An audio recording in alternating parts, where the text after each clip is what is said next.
Welcome to Real 45 with Stefan and Greg Hancock. We vibe out and have real talk, so tune in and check this out. Yeah, today is a new day.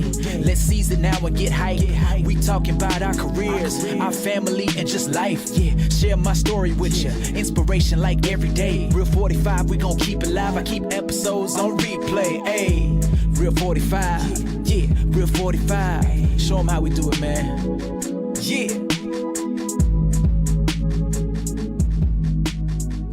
Everybody, welcome to episode number 19.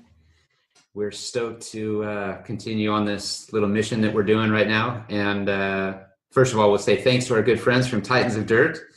They've been partnering up with us and helping us with the broadcast or the podcast for quite a few weeks now. We're really stoked. So check them out on Facebook, Titans of Dirt. Follow them on social media and like them and watch what they got coming soon. So they're good people. Today's episode is all the way from the sunnier parts of the world, still here in Southern California. Loving this, and I'm pretty excited because this is going to be something more entertaining and informational for all you Speedway people out there who are concerned with the future of American Speedway.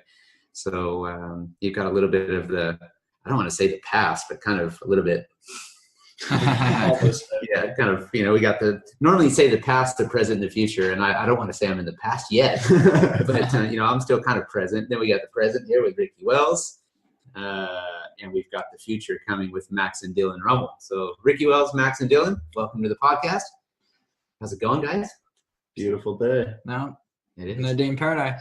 Thank you for having us on here. No problem. Like you said, another day in paradise. That's sorry for you over there. Stefan, are you here with us?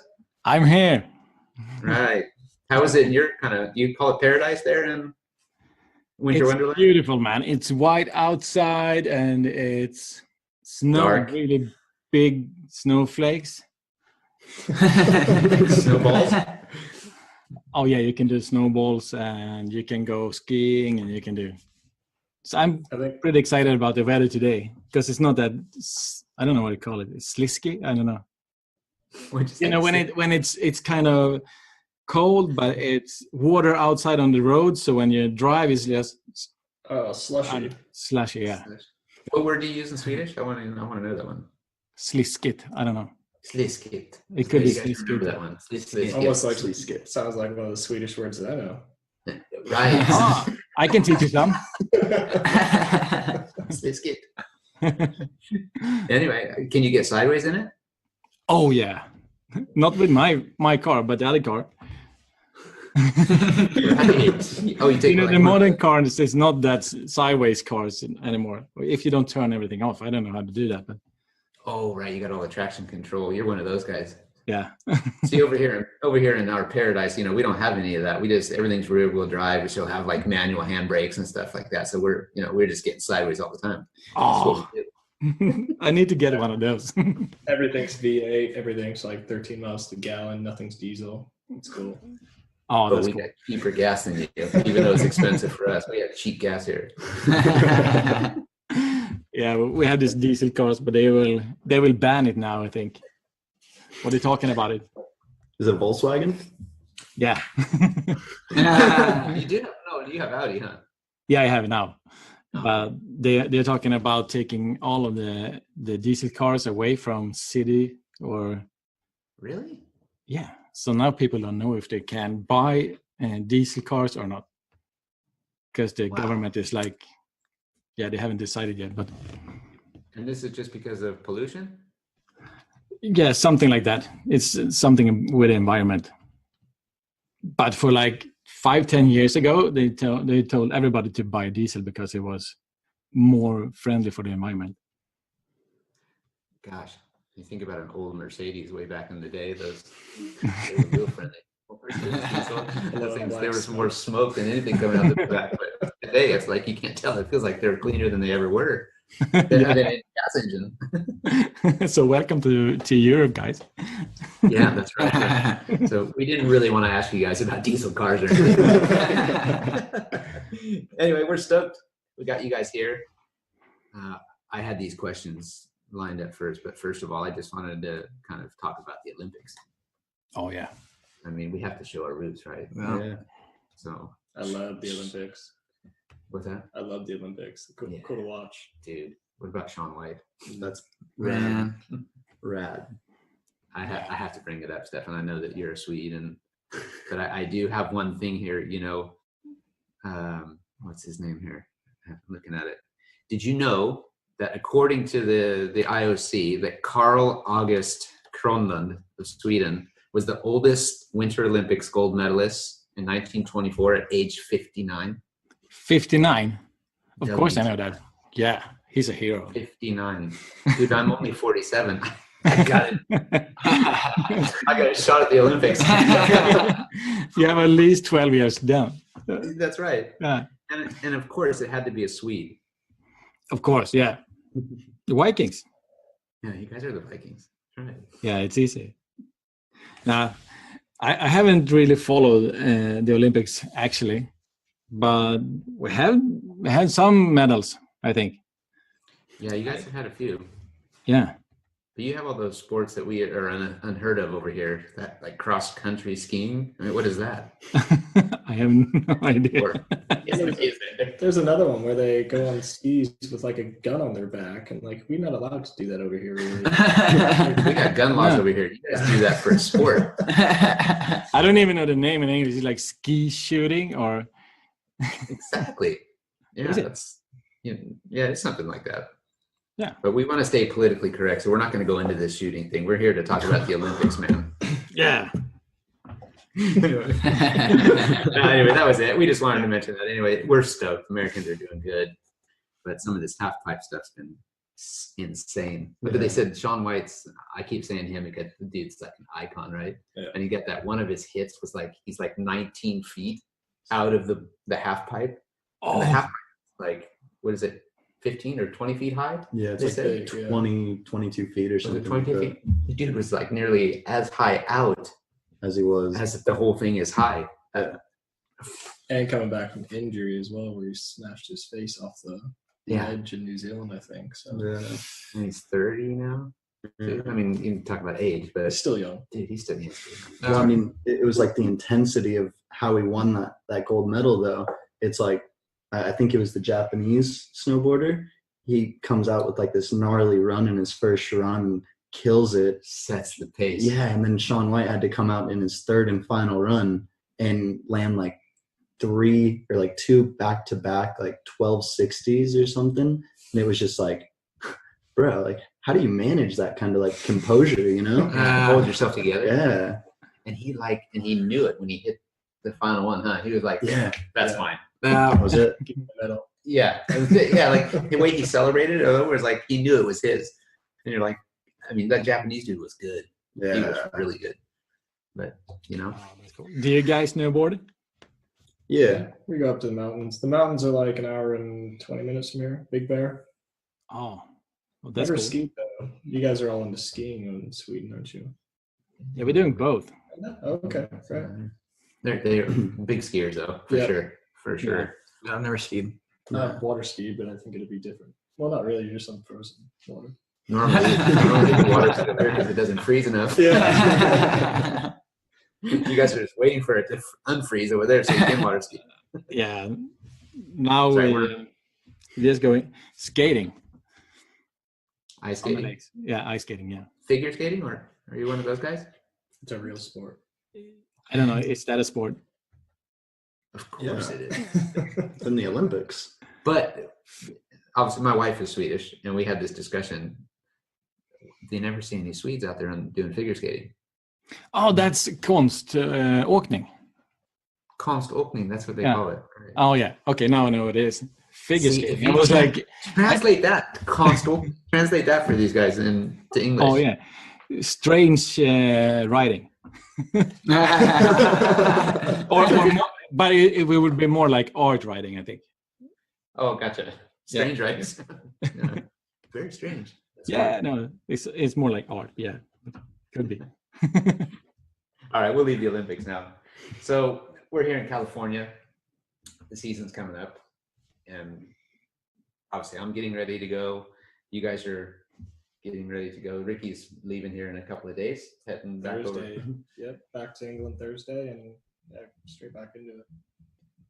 And so when I talked about the past, the present, and the future, I just meant like, okay, I'm not in the past. I got to leave the past out for a second, but I keep saying it. Sorry.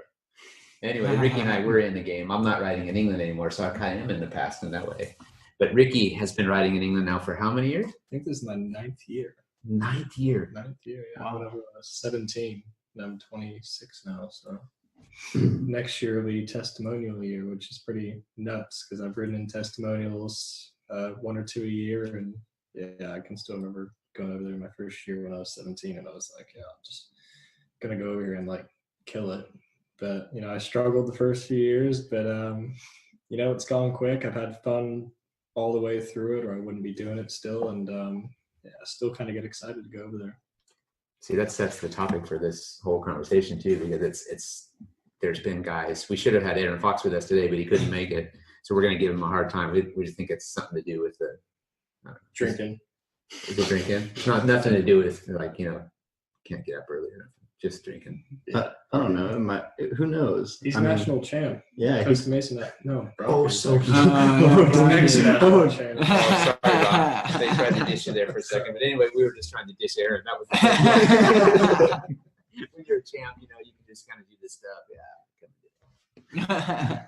No, but you take guys like Aaron, Gino Manzares, guys that have gone over to Europe and they've had like small stints over there, or a year or 2, or Gino did 2 years maybe. Yeah. Did he before he come back? Or was it only 1?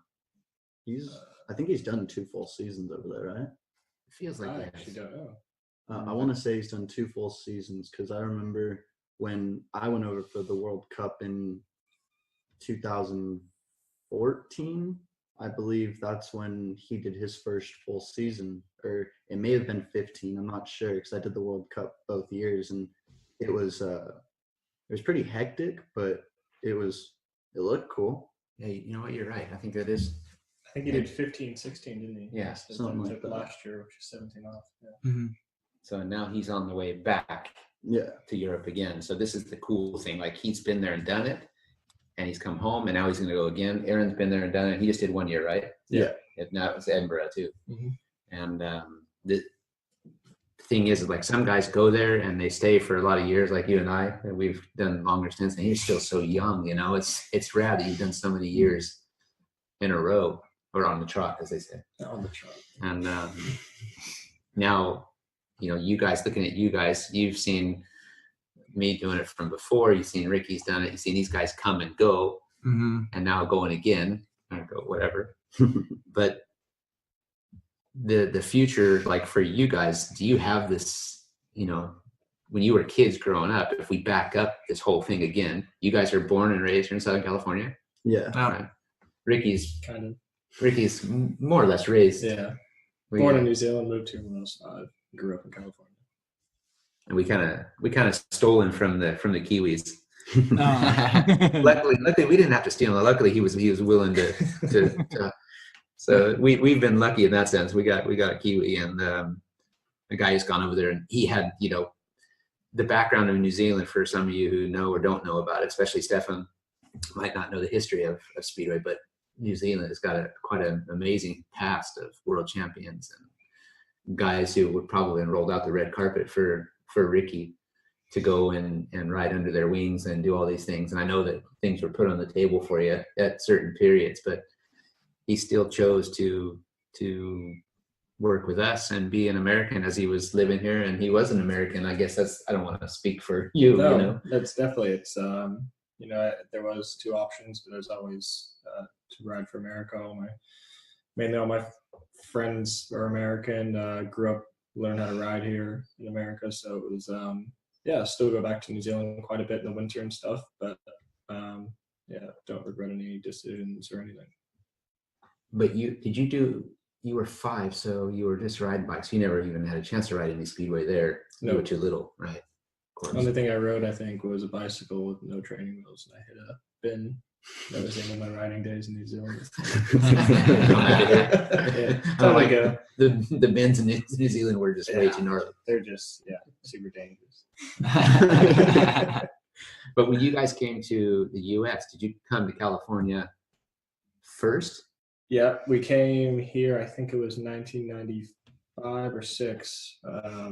My dad's more of a sunny weather person and got sick of New Zealand winters and the rain and everything. And yeah, came to, I believe we were in Anaheim to begin with, which is the next city from Yorba Linda. Then, yeah, grew up in Yorba Linda, went to El Dorado High School, Placentia, and yeah, still here now. My dad's in Arizona now, but yeah, love this area. Yeah, it's cool. It's a pretty rad story. And I mean, his dad's got a story of his own from racing cars and boats or being involved with all that stuff, right? Yeah, he raced stock cars back in New Zealand ever since he was a kid and stuff. And the way it was is the bikes and the sidecars, used to race before the stock cars. So he always knew the sidecar guys and stuff. And they used to race in New Zealand. There's a whole lot of them down in Huntington Beach area. And, you know, that's how I kind of started, was on a P-50, and my dad knew all the sidecar guys and was like, yeah, we'll get him on a bike. Then he moved to a sprint car. I had my whole life planned out for me like most dads do. But yeah, never got off a bike and had to go in a sprint car. And sometimes I kind of wish I did that, but I think anything you do that's fun, it's always fun for a bit until it gets serious. Okay, that's true though, right? Yeah. And as soon as how did you start with Speedway then? Because the cars were more natural, wasn't it? Yeah, what it was is the sidecars in America, the sidecars and the bikes don't race on the same mat as the cars. So we went to Costa Mesa Speedway. We actually started in Melee's, I think, back in Corona. And yeah, years ago, did a lot of laps on there. And then my dad knew the sidecar people who were from New Zealand, went to hang out there. We went and watched Speedway quite a few times at Costa Mesa. And yeah, just started like that. And I didn't really look back. Cool. So and this guy, his dad is a very, very clever guy and quite the engine builder, and just to say it simply.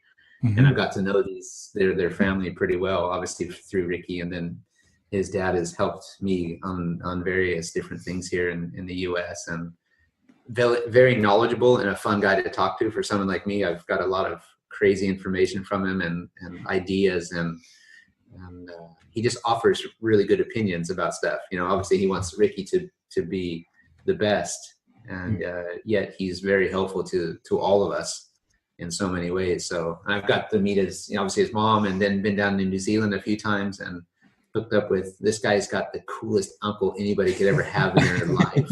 Like Uncle Stu is the bomb. He's you know, I mean, we all have cool uncles, but if you guys, I don't know if you've met Uncle Stu before, but he leaves a lasting impression. He's next level. He's yeah, you got to see him. You can't really describe him. It's better just to see him, but he's funny. Owns a bar up in Walkworth, just an hour north of Auckland, and he's still living back in the 80s, I think. Nothing wrong with that, though. I love him. He's not at all. No, hey, he's like, you know, I feel like he's my family now, and I've hung out with him, and a couple of handfuls of times, but that's about it. And the guy, just from the first moment you meet him, you're like, your first impression is everything. Like you said, you look at him, and he's still living for the time, but the most cool guy. He's got a huge heart, and just, you know, I can talk good about him all day long. There isn't, obviously Ricky's family with him, so he probably knows all the dirt too. But I don't care. I can look past the dirt because the guy's just he's just righteous, you know. He's our food and beverage manager when we go down there. And he takes that job seriously.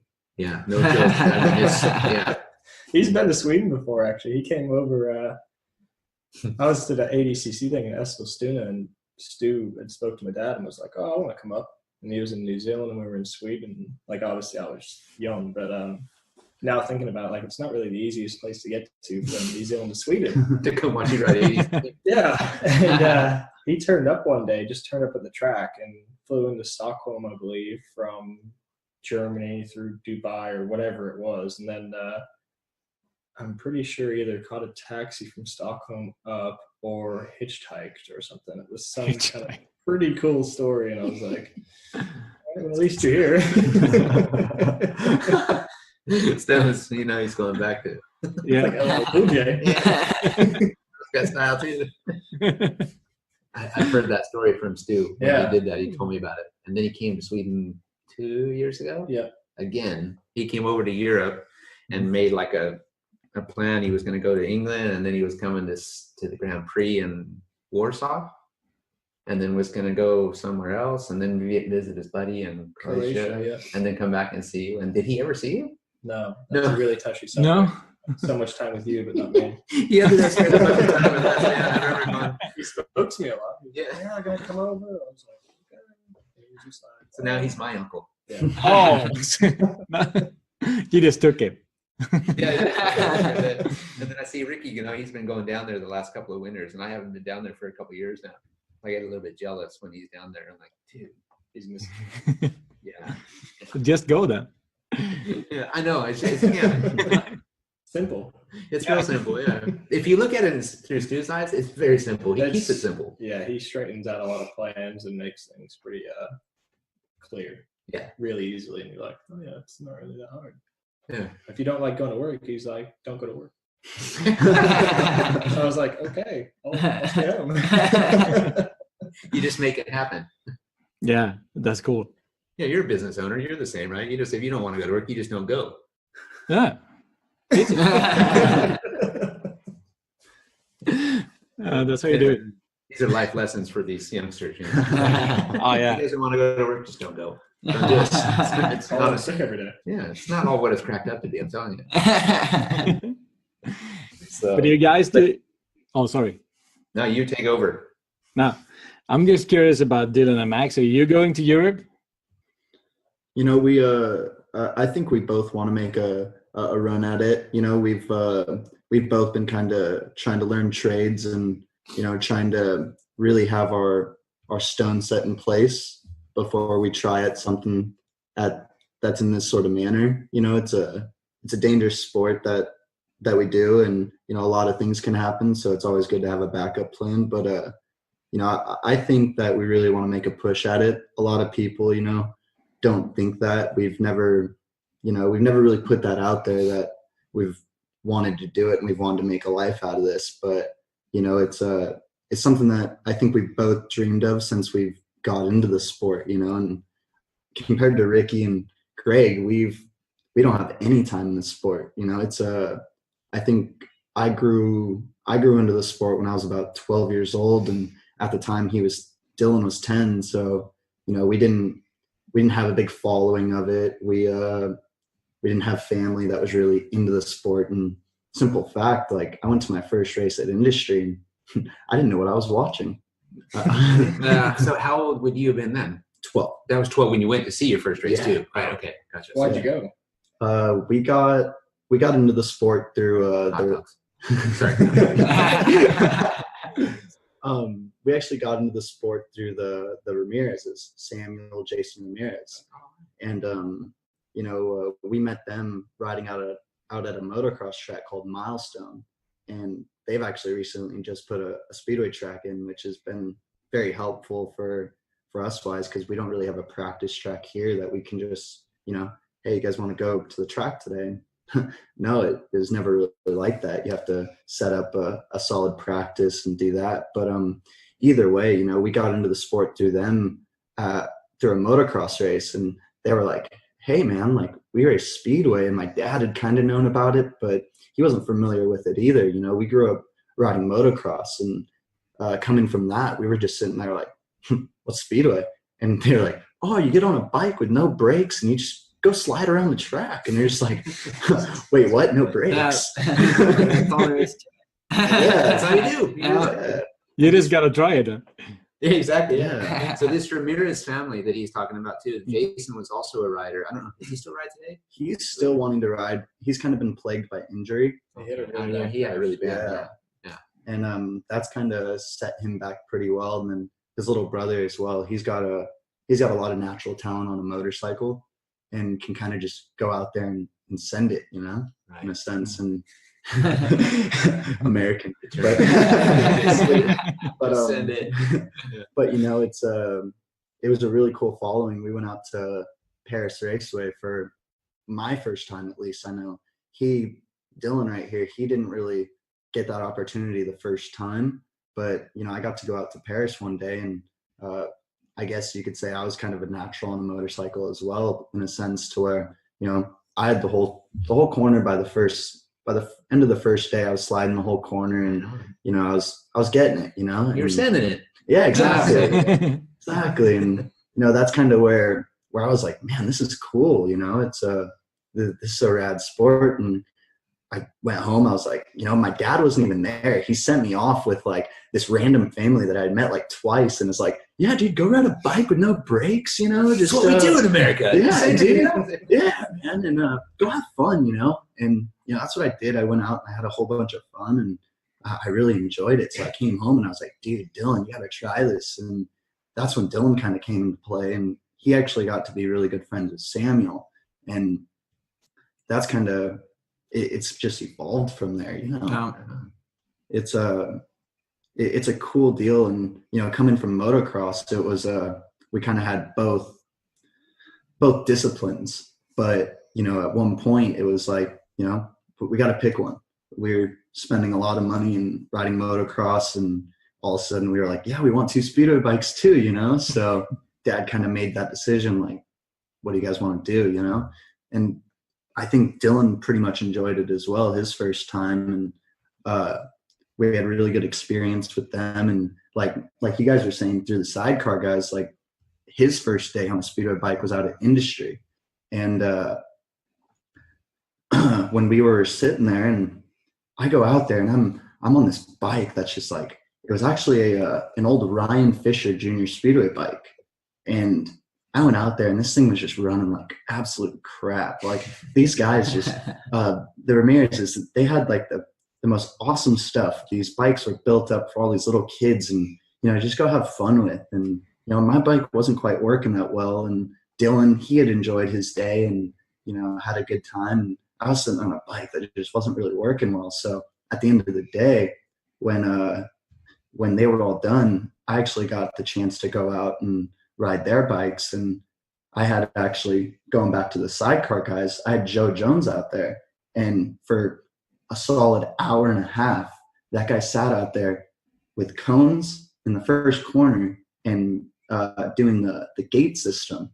So for like a good solid hour and a half. He's a rad dude. Yeah, he really is. And he sat out there with me for a long time and just worked with me, you know, go inside the cone, go outside the cone, go inside and outside of the cone. I'm sitting there like, what are you talking about? All right, let's try it, you know? That's cool. And dad had the fuel can out there. We'd stop on the track. He'd give me a sip of water. And I was a kid, you know, I didn't Just keep going. I didn't know to stop at that point, that there wasn't, you know, I always caught my fifth wind every time, you know, every lap was just like, dude, I want to do it again. I want to do it again. I want to do it again. And through there, I mean, we just kind of evolved into the sport. And, you know, I think me and Dillon both, we kind of, like I was saying, kind of both have natural talents on a motorcycle. Like, I've seen it. yeah, like I mean, Dillon, he's unbelievable. He's a 2-time under 16 national champion. He's you know, he's worked his way up through the ranks just as well as I have. And,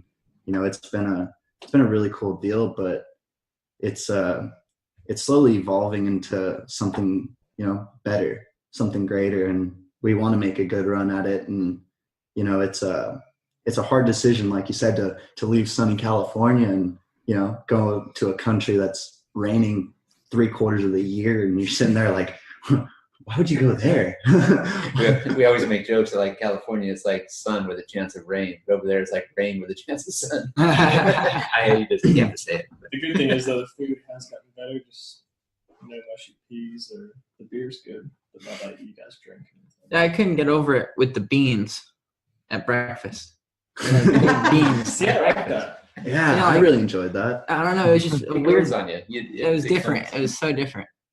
That's the best way to look at it. Yeah. It's different. All right, okay, it's different. That's like the English look at us and they're like, you guys have donuts for breakfast? Yeah, Like donuts for dessert. Why No, are you that's guys what having them at that's what the 7-Eleven? police have, so we just want to be like that.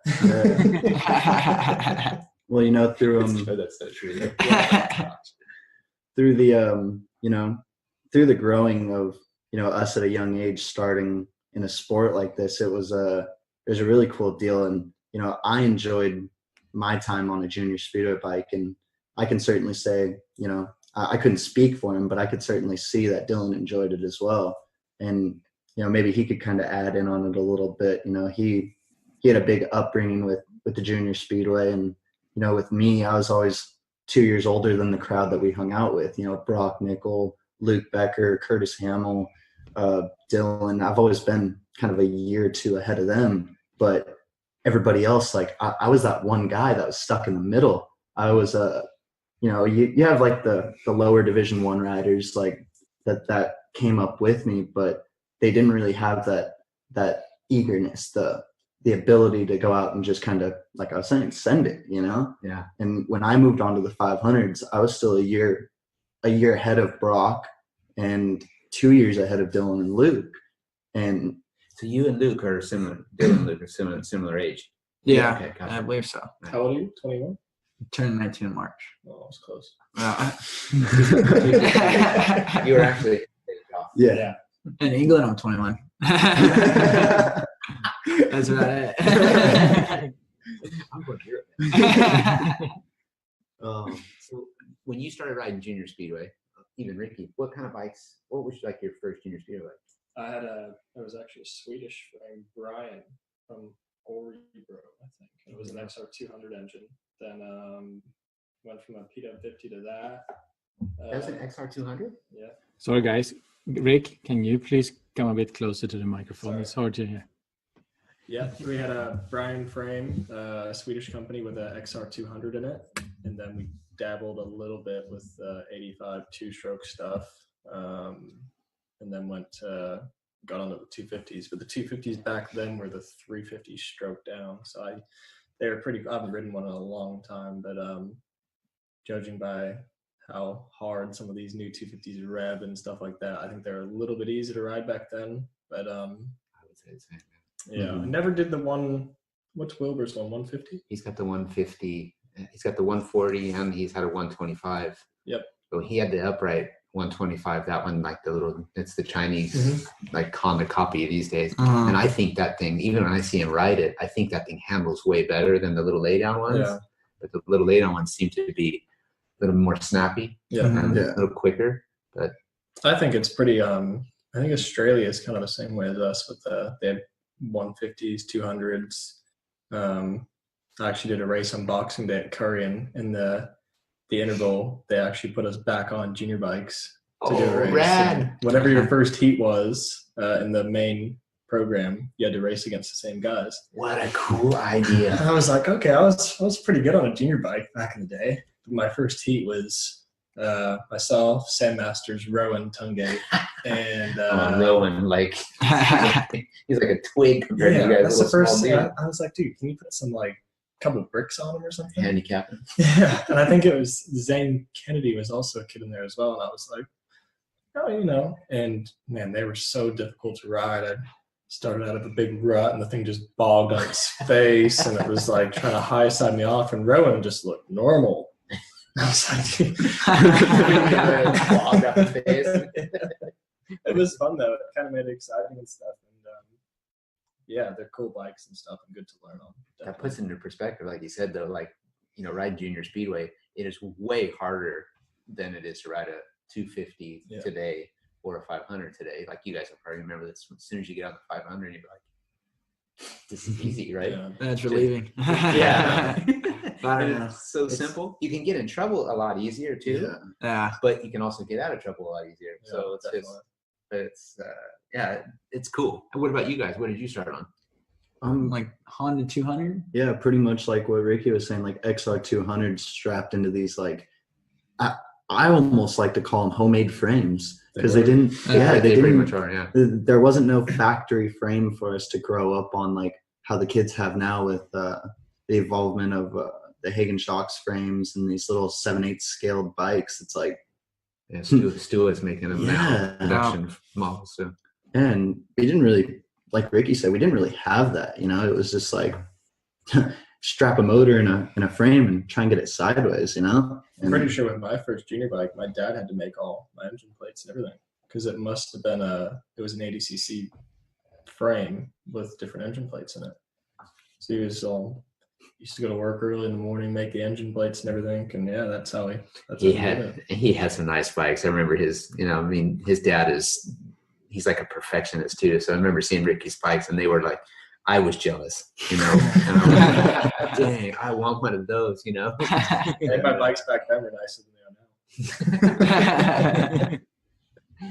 But everything is kind of special in that way, handmade, or even me growing up. I remember my first bike my dad built, and it was a King frame, I think, back in the day. But the amount of time it took him to fit a Triumph Tiger Cub engine back in the day, and it was like I felt like it was an eternity before he finished it. You're bugging him, Dad, when's it gonna be done? When's it gonna be done? It was probably a couple of months, but when you're a kid, it's like years, right? So, and the way it evolved, so I went from that to a 175 Honda that was then built up to I don't remember exactly what it was at the time, and then ended up on a 250 that was up to a 262 or something built up. But that model, which isn't that much different than what some of the guys are riding today in Australia, except they're 125s, but it does seem like we follow in the same category. Yeah. And I swear that that's the reason why our guys end up being so little bit further ahead, especially in the beginning. Maybe later on, that when you get to 500s, it all levels itself out. But I think that we learned so much from the Junior Speedway that not every other country around the world has. Yeah. Australia is one of the few. Maybe New Zealand had some too, I'm not sure. But England has virtually never really had a Junior Speedway program. They've only had their grass track stuff, which was their Junior Speedway. And that's strange as well, because I know there is a lot of people that want the English to go good and stuff. But you look at that and, yeah, I think, not to be mean or anything, but they do struggle a little bit in the junior, the real younger type stuff when you're 10 to 12 and stuff like that. But I think the biggest in England, there's not a whole lot of places you can ride, even during the summer and stuff. There's no tracks, and that's kind of a bummer. But we were spoiled in Southern California, where you can go to the old Pirate Speedway, IMS in San Bernardino. That was very, very cool track to practice on. But Maley's place too. Maley's back in the day. That was basically 7 days a week. Yeah, every day you could turn up there. Now we have Milestone, which it's not. That's like 5 or 6 days a week now that one's open. Yeah, is that right? Yeah, Wednesday to Sunday, I believe. Is that what it is? Yeah, and it's 8.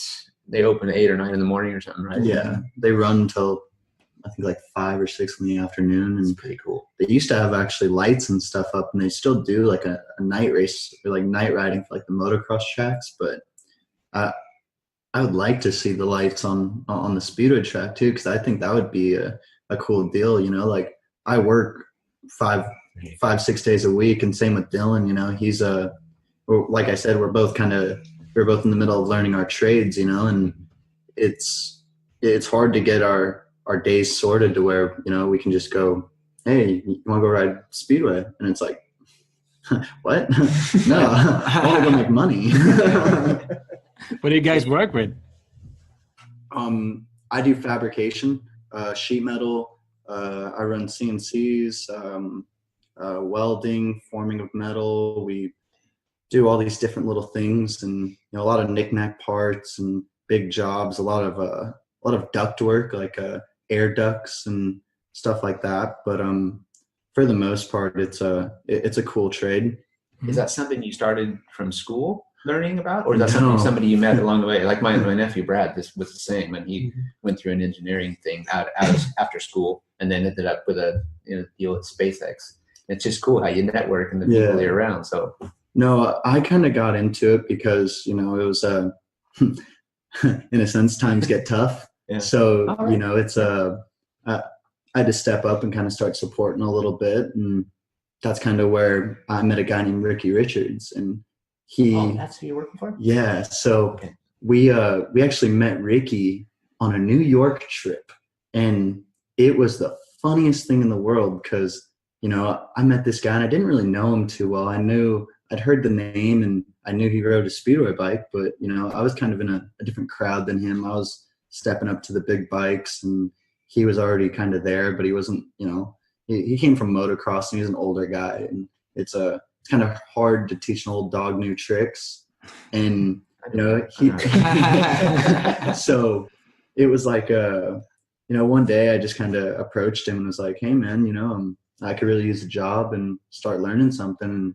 He was all about it, and within I think a week, he had me sorted on a job and had me come in and do the whole deal, and literally just fast tracked me into it. And ever since then, I've really enjoyed.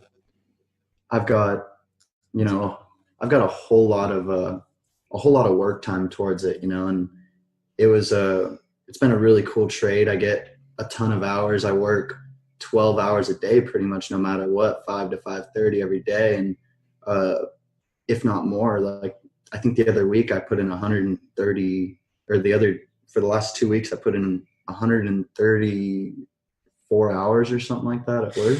What do you do in your spare time? Nothing. I go home and sleep. I go home and sleep and Got a some. girlfriend too. Yeah, I don't know how I manage it all, but You know, it's cool that she's hanging with you. This is a good girl. but that's kind of where I'm at with work, and maybe Dillon can kind of explain and jump in on what he kind of does. Well, I'm at my aunt's auto body shop. Mhm. For the most part, I'll be working for the painters, Right. and like, That's what I grew up doing. yeah, basically, like I'll just prep bumpers or really whatever materials they come in, and then yeah, it's really about it. Honestly, if I'm not doing that, I'm picking up a broom. Yeah. Oh, yeah, and stuff like that. That's But how you get started, right? You know, yeah. we all pay our dues in one way or another, but that's Yeah. that's a cool trade. Yeah. Our whole family was in that industry, so it was like we were destined to be involved with automotive paint. And you can see for me, it didn't last long. I wanted to get back in the dirt. So. Yeah, that's cool. I mean, you get, I'm learning a lot, honestly, and I don't know, it's something cool just to really get into and kind of learn a trait, like how Max was saying. So that way, maybe the Speedway thing doesn't pan out, so then I have something to fall back on. But no, it's cool. I'm stoked that I'm working there. That's rad. Yeah, go ahead, Stephen. I'm just curious if you guys would like to go to Europe or take the next step in Speedway. What is the next step? How do you go from here to the next thing? I think that's an excellent question. That is right. Yeah, but you have some experts around the table. What's that? You have some experts around the table that done it. I mean, Yeah, and if you're asking me, man, I know it all. Watch out, don't let me lose. And I don't know anything either. Still learning. no, but it's kind of a big question. I know that, but I think it is a lot of people that sits in that situation, And what is the next step, and how do you get the guts to do it? Well, if I step in for a second, like a lot of people don't really know the whole story about these two youngsters here. And I mean, what Max kind of told you a little bit about it, but he didn't really elaborate on everything. This dude he's like a saint. He's not just a great kid overall. He's really good with all the kids here, right? But he's, we all have grown up in different situations, but this dude has really had to step up. And he's become not just an older brother, almost a father figure, it feels to me, and this is my opinion, to his younger brother here, and has done an exceptional thing in life, So what he's doing is it's not just easy for him to hop up and take off and go chase a career, because he's got such a heart set to help his brother, help his family, and just whatever. Anyway, it's been a pretty impressive story, and this guy's unbelievable on a motorcycle. He's unbelievable with the other kids growing up today. He's always the first one there on every kid. My kid from years back, right there for every heat, telling him, come on, good, go for it, do this, do that. Rides with him on the track and pops wheelies next to him. And I mean, he's a god for my son Wilbur. There's Max Ruml, and then there's Max Ruml. And he idolizes the crud out of you, just because he brings himself down to that level and lifts the kids up to another level when he's with them. So I can understand why Dillon's probably stoked to have this guy for a big brother. But I just had to throw that in there. So there's a lot more to this story about this guy, and the opportunities are starting to open up. But we've only talked about Junior Speedway so far, and what Ricky's done, and what these two dudes have done so far, and then they've come up. How many Junior Speedway championships do we have between the three of you guys? I have none. You didn't. I didn't get. I won the Gumball Rally. That's more than a championship. That was my there. big. Yeah, That was my the only big one deal. that I didn't get. I No. won two. I won junior title speedway. won 2. I won 2.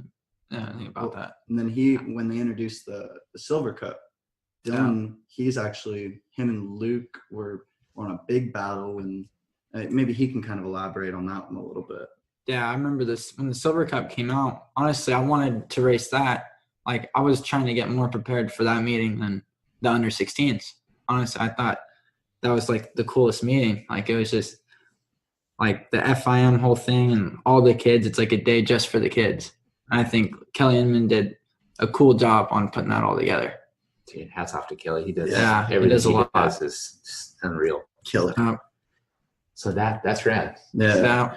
But now 500s for everybody. You guys are, I mean, you're all, I mean, Ricky's obviously, he's overseas with us over there now, but you guys have come up through the ranks, and now you're at the level where it's pretty much waiting for the next step. And it seems like talking to you more recently without saying too much, it feels like you're really, doors are wide open for you for opportunities are starting to be put on the table. So it's kind of up to you in the near future. And we're all sitting here, twiddling our thumbs going, come on, is he going to do it? Or is he going to do it? So we're hoping that there'll be a near future decision for this guy, but we never know. Things can change overnight. So, and then Dillon, I mean, your guys' names for the future right now are really out there with Luke and Brock too. Mm-hmm. But there's 4 guys who can potentially come over and join Ricky and I in Europe, which we're both open arms, we want more people. And I grew up when I went to Europe, I had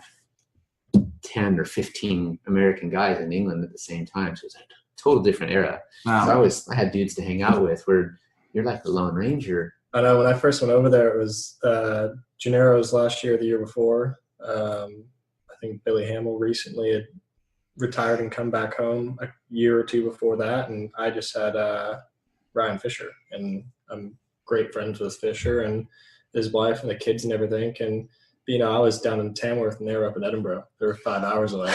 So it was kind of, I always knew Ryan and everything from when I was back here racing and stuff. And then obviously got to know him a lot more when I was over there and stuff. But he did a hell of a lot for me. And, it was tough. It'd be a lot easier if there was, 10 of you all living in the same village or whatever, but it's not like that. I think it will be like that in the next 2-3 years, maybe not 10 guys, but this year it's definitely. I mean, I do admire Gino's determination and his attitude towards the season. He's kind of gone after it and just got really it. Yeah, that's cool. And it's good to see.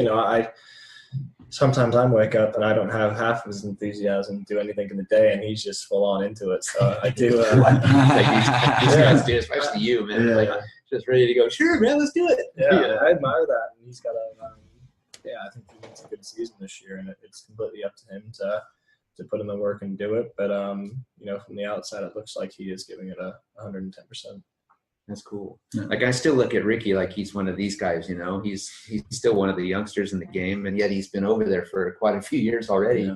But he's still very active himself and doing lots of stuff and working the next level. They go to race in the international leagues and stuff, which are tough to get into these days. It's just, you've got to be like extraordinary, and people give you one chance sometimes. And if you go there and you've never been there, and you got to, this, you go and you have one day that just doesn't go the way they expect it, like, you're just kicked to the side until you get a chance at it. They don't really, second chances aren't heard of unless you're willing to take like a 50% cut in pay and stuff like that, which the demand is high. It's tough. Yeah, I mean, even an example, I did Danish Speedway for a season. I was like, yeah, cool. Got a lot of pretty close Danish friends and stuff. Did it.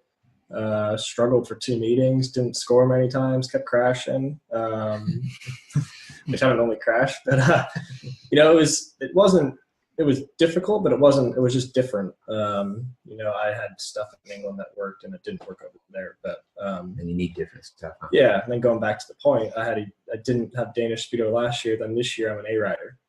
No, right. And I'm like, how does that work out? And they work it off your Elite League and Premier League in England average. And I'm like, okay. The penalties are being good, dude. Yeah, but it's like, it's a bummer. I don't think I'd be interested in doing the Danish thing again anyway. But it was just like, man, how how you're supposed to get another chance. But just that's correct. You get one chance at it, and if you don't really like succeed or improve or do anything, it is tough to get back into it. But back to Stefan saying about how these boys get over here. Now you need to qualify for it anyway, which is kind of a bummer. It's the top 4, is it? Yeah. Top 4. You guys got guys like Billy J in it, who is, I don't think he's interested in going back to England, but he's interested in winning national championships, which is completely understandable. But it is difficult to get into that top 4. I do feel pretty sorry for Becker. I mean, he missed it by An injury. spot or two. One spot. They Broken missed him by a broken foot or 5 whatever. points or something like Yeah. that. Which, anyone that's seen Luke ride, I think the round he missed was at Auburn It was at Industry, Industry. and usually he actually goes pretty well at Industry. I've had some good races with him there, and he's unbelievable on a bike. And I couldn't believe when I heard that. I didn't know much about it. I didn't know he was even interested in going over. Then all of a sudden there's a big thing like he can't go, and it's like, wait, he was going? Yeah. He was wanting to go. What? Here's a guy who's been working hard, ready to go, and then he can't Can't do even it. go when he's ready to go. No. But those are the laws of the governing bodies and the Department of Employment and stuff. You can't just hop up and go whenever you want anymore. Mm-mm. And in Sweden or Poland, you can. You Yeah. can go whenever you want. But if a club has got a place for you, if they're willing to gamble, it's not a problem to get a work permit and go ride. Yeah. But it's just whether they're willing to roll the dice and give you a shot. So we tried to do last year with Brock and bring him over and just let him warm up and get a feel for that kind of racing and do it differently and see if it would work. But it's not easy, It's you have to be that little bit of extraordinary. and find a club that's willing to go, I like what I see. Yeah. And just go for it. But then again, it's cutthroat. One bad day and they can't afford to. Those 2 points that you dropped might be the 2 points that could have won that match. And we can't afford to gamble on that again. And there's so many guys behind you chomping at the bit to Yeah. fill that spot. But I think it's another good thing to touch on as well as the World Cup. I mean, it's kind of gone good over the past few years. And I mean, you guys were both there last year. Yeah. No, he was there last year, and then I was there and went as a reserve in 13, then was in the main body of the team in 14 and 15. And, being able to go over there and get that experience. And I think we can all touch on that, where it's like, you're thrown into a world championship event where, you're lining up next to guys that are like, that guy just won the world championship last year. This guy's leading the world championship this year. And he won 3 world championships the 3 years before, You're sitting there like, whoa, dude, it's absolutely extraordinary to think that I've gotten to do that. And same with Dillon, he's a young kid who, didn't really get that opportunity that I did at such a young age, but it was a humbling experience, and it really gave you an outlook on what you have to do and how prepared and how fast you really have to be to compete with these guys. And it's something that I think we're both willing to do. It's something that we both strive to be, but like you said, it's cutthroat and tough. Yeah, it's tough to do it. But I mean, if the deal was on the table and you're like, I like what I see, are you ready to make that? I mean, both of you really, Yeah. because you're both in the position and you're equally ready to go whenever you want to go. In my opinion, you guys are unreal. So, and that's the kind of stuff that we like to hear as Americans. And for someone like Ricky to bring you over there, he can educate you. Whenever you guys are around, he can be showing you the ropes. But at the same time, he wants to keep you behind him as much as he can in one way, not this, not in a bad way, but I don't want these guys to beat me. So all the time that you're there coming up, you're pushing him the way Billy and I did for a lot of years. I always refer to that. But as much as I liked being around him, I also wanted to make sure that I scored 1 point more than him all the time. And vice versa. I'm sure it was the same. So it's cool. The more that are there, the more you're going to lift each other. And this guy's already, he knows it pretty well nowadays. I know it was the same when I used to race against Fisher, Gino. I was just like, I don't want this guy to beat me every time. And I remember once it was I was against Ryan at Workington, 2014, I think, and it was just heat 15. I was on a 12 from 12, and he was on gate 2, and he tried clamping me so hard, and I was just like, dude, just run into him. And I'm like, yeah, it is. It's a good competitiveness, though. When against fellow Americans. I'm sure it's the same with the Aussies and the English and all that stuff. But you don't want to get beat by a fellow countryman, and kind of turn it up a little bit for those ones. And you're shaking his hand after he just beat you, going, "Yeah, that was a good one, bro." And you turn around, you're just going. Well, I mean, I think touching back on what Greg had asked, if the opportunity did arise, I think, if the offer is good enough and everything's working out in our favor, I don't see the reason why not. I mean, me and little brother, we've both kind of gotten our way in our trades, and we've kind of, at a younger age, we've broken away from living at home and stuff like that. So, I think if the opportunity did arise, I would try and jump on it. I would really try and figure it out and make it happen. Dillon, he's got to finish in a top 4 spot, like we were saying. And, right. For the last, ever since I've gotten on a 500, ever since I got on the big bikes, I've been qualified. My first year I scored 4th, and I've only gotten better to 3rd, to a second, and a second. And like Ricky said, you're racing against a guy like Billy Gennaro, who's had all the experience in the world overseas and has gotten that time. And I don't want to call him a sandbagger, but it's like what do you call the guy? You're racing against a guy with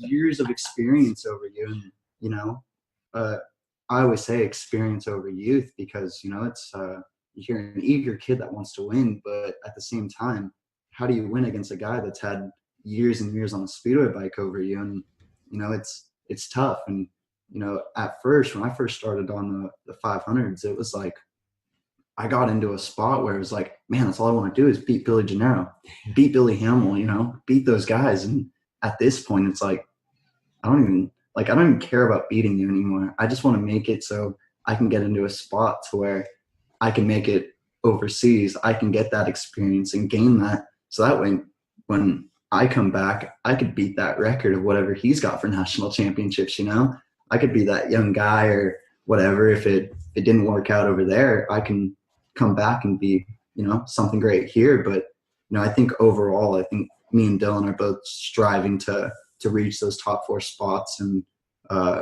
make it over there. And like I said, no one's really even asked us if we wanted to, though, in a sense either. Not directly. Everyone's kind of like, well, you guys aren't asking us, so it's not out there. But now you're hearing it. Yeah, but you are. And I think from what I've experienced with these podcasts, I've seen quite a few of them, and I think Dillon has too. He's told me that he listens to it at work. He puts a headphone in, that's cool. And literally he'll just Stefan. And, just us in general, listening to these podcasts, you see what kind of people have come onto the show and what kind of positive outlook it I don't know the word, it looks, or it kind of like portrays. Portrays, exactly. Oh yeah. There it is. Homeschooled, so I'm not very Dillon right here, he's the dictionary. He's got a strong vocabulary, and he's really smart. Like when it comes to like books, he's a really smart kid, and he's really talented at whatever he does. And far exceeds me, dude. Far exceeds me. I tried to avoid the books as much as I could. Yeah, same, but except the coloring books. Oh, loved them. I always went outside. I never followed the rules. I mean, maybe Dillon can talk a little bit too. I've kind of led this conversation with me and him, and maybe he can kind of give you a look at what he wants to do real quick. Yeah, I mean, that's definitely on the agenda. I mean, that's the main goal, is to get overseas, get comfortable, and like make a living in the sport. I mean, that's really what we want to do. But there's a lot of steps that need to be taken, and you can do it a bunch of different wrong ways. You can do it a bunch of different right ways. Sure. So, I mean, I think regardless, you're taking a gamble. I think honestly, it's it's not always going to line up perfectly for you. So you have to kind of make do with what you got and kind of force it to work. So I mean, it's kind of a bummer that the main goal is to get overseas, because American Speedway really isn't where it could be. But I think it's only getting better, and I mean, yeah, that's really what we're trying to do is get a top 4 spot. I mean, So you can have, if the opportunity comes. Yeah, exactly. People know you want to go, so it's like, man, you got to go for it. yeah, I mean, we haven't really been in a rush either.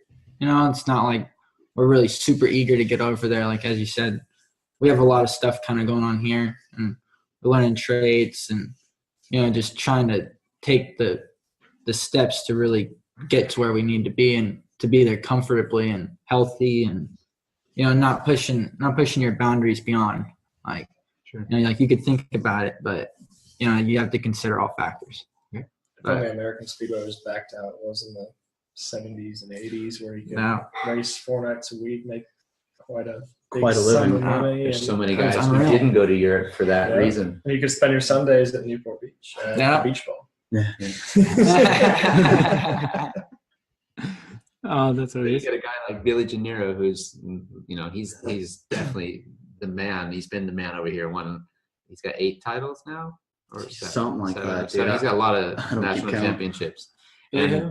And they call him Billy Hughes now. Billy Who? But the guys, you know, they all want to beat him. So little do they know, but they're getting so much better because they want to beat this guy. So he's helping American Speedway by still, he's not the youngest dude in the group anymore either, but he's still dominating. He's so talented and he's like ridiculous, right? Yeah. The guy, he should be in Europe with us. And that's every year I come home and I watch him ride and I'm like, man, how do we get that dude back to Europe? You know, because he's just, it's so easy for him. And there's just, he just looks, he's our Darcy Ward, as everybody says. He's the guy who just, if there's not a spot, I'll find a spot. I'll make a place. And he puts it here and he puts it there. And, you know, obviously if he was totally devoted again and he'd be hardcore into it and taking care of himself and fitness and everything, it would be a walk in the park. But he's here, and every time you guys get good and leave, he's like, yes, there's another one gone. It surprised me how many national titles he's actually racked up in the past few years. I seen somewhere the other day it was 8, I think. Yeah, I believe it's 8. Wow, Yeah. that's a hell of a lot. It's impressive. Yeah, I didn't realize it was that many. And yeah, I know he's a very, very difficult guy to beat, especially on these small tracks here. Man. Yeah. He's strong, he's aggressive, and he's not gonna give up. So Yeah, I that's don't right. really miss racing week in, week out. Like No, you guys no. do. It sucks, dude. But I like it once a year. Then if I beat him, I'm like, right, I'm done for the year. It's such a relief. Honestly, when the race is over, it's such a relief. When you beat him? Yeah. Oh, that's cool. Do you Well, guys have guys- any goals for this season? when I have one that I'm chasing. Right. Oh, you do. You're gonna get it. Oh, right. Gotcha. Yeah. No problem. Do you have a goal too? If I have a goal in Speedway, yeah, I'm gonna ride a bike. Yeah, that's my goal. I'm gonna do it. No, what do you got, Rick? What's your mission for the year? I don't know. I have a Polish team this year, which is pretty cool. I've been in England the whole time, and you do get sick of that and over it. Where in Poland? Ravage, second division Uh-huh. there, bottom league. But I'm kind of looking forward to getting in that. I'll be racing with you there. Yeah, just to do the meetings. Not even interested about making money out of it, just to do it. You look at guys like Jason Doyle and stuff, who was in the Premier League from only a few years ago, and now 4 or 5 years later, he's world champion and just a completely different person. So, Yeah. it is interesting to follow a guy's story like that. But overall, just have a good year for Edinburgh. Great club up there and stuff. I was a bit bummed to be left out of Rye House's plans with the Elite League, but that's what happens to some of these people, some of these promoters. They just promise you stuff, and last minute you don't fit in, but whatever. And Been there. yeah, it's when they need you, they'll ring you and they answer calls. When they don't need you, they'll just delete your number. But you learn. It's part of it, I guess. It doesn't really bother me too much anymore. Not that you can tell, but Hey, it is what it is. Just go there and have a good season. Still recovering a little bit from an arm injury I had, but I think I'm 80% sure I'll know in a couple hours here, because we're actually going out to practice this afternoon. So it's 20 degrees here, not minus Oh, 20. And remember what Kelly Inman always says: pain is weakness leaving the body. That is it. Or face step. Always. That's He true. calls me Yeah. Cupcake. It's different. It's different. Lisa gave him a nickname. It was Fluffy or Curly or something.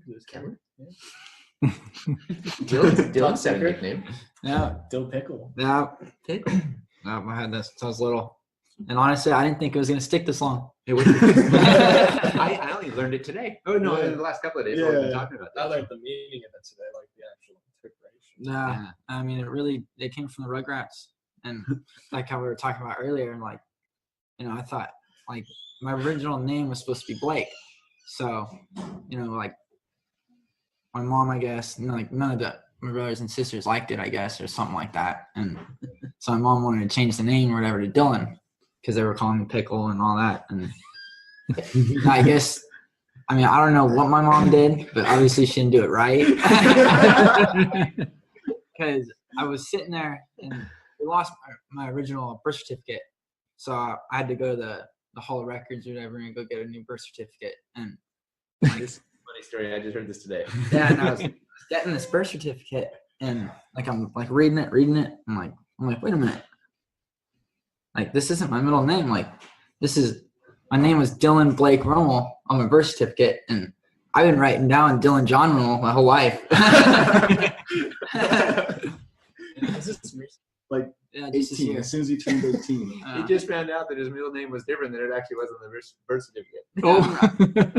On everything. Turned out. You should change your middle name to Pickle. Like, Yeah. change So it. his goal for the year is to find out what his real name really is. Honestly, I'm having an identity crisis. Real name with 2 E's. Like Yeah, with two, real. Yeah. It's all about real 45. Yeah. Yeah. Real. Yeah, it's real. It's all real now. Yeah. We've been rappers.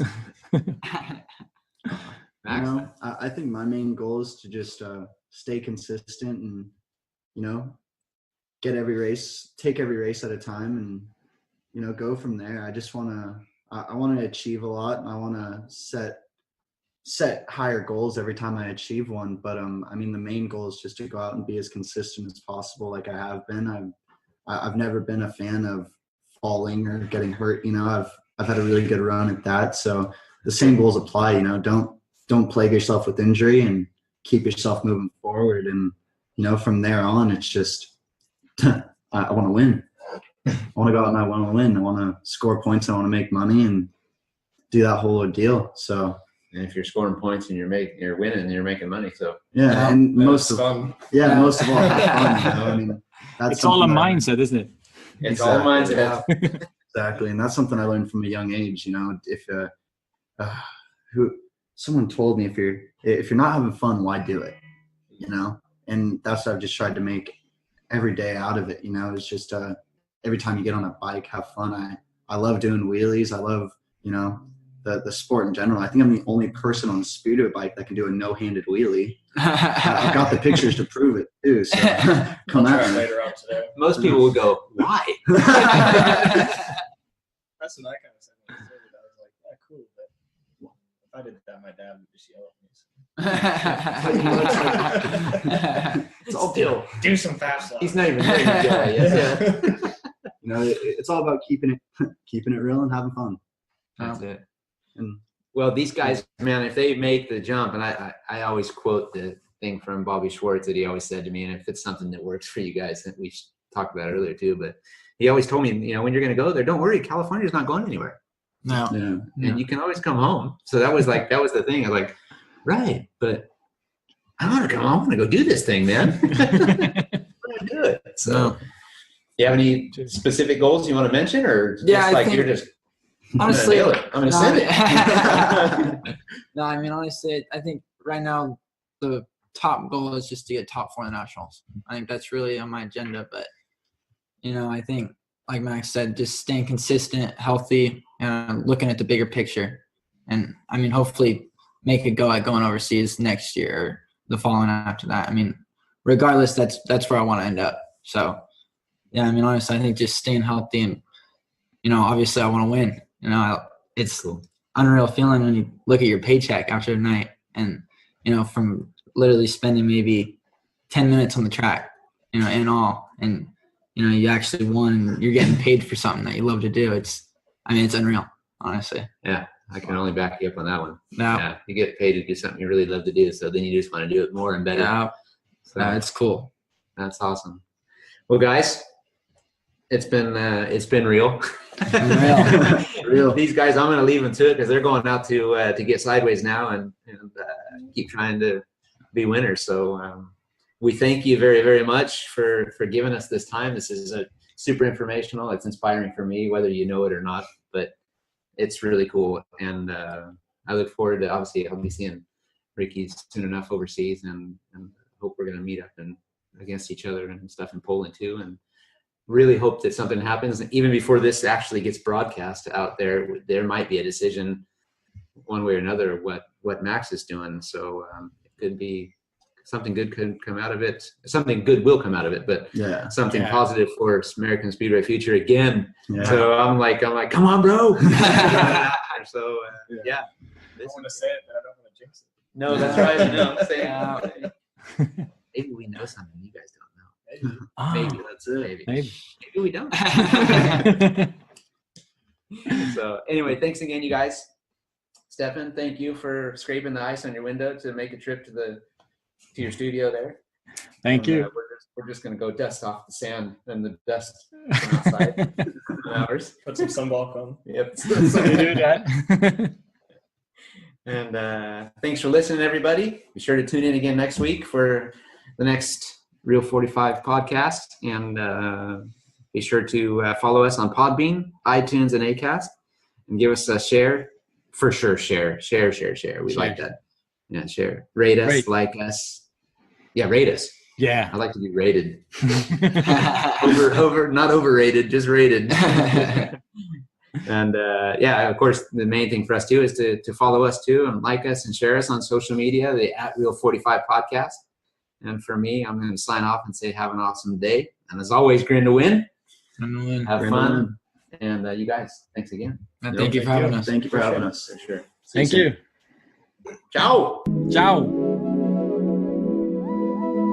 Welcome to Real 45 with Stefan and Greg Hancock. We vibe out and have real talk, so tune in and check this out. Yeah, today is a new day. Let's seize it now and get hype. We talking about our careers, our family, and just life. Yeah, share my story with you. Inspiration like every day. Real 45, we gon' keep it live. I keep episodes on replay. Hey, Real 45. Yeah, Real 45. Show them how we do it, man. Yeah.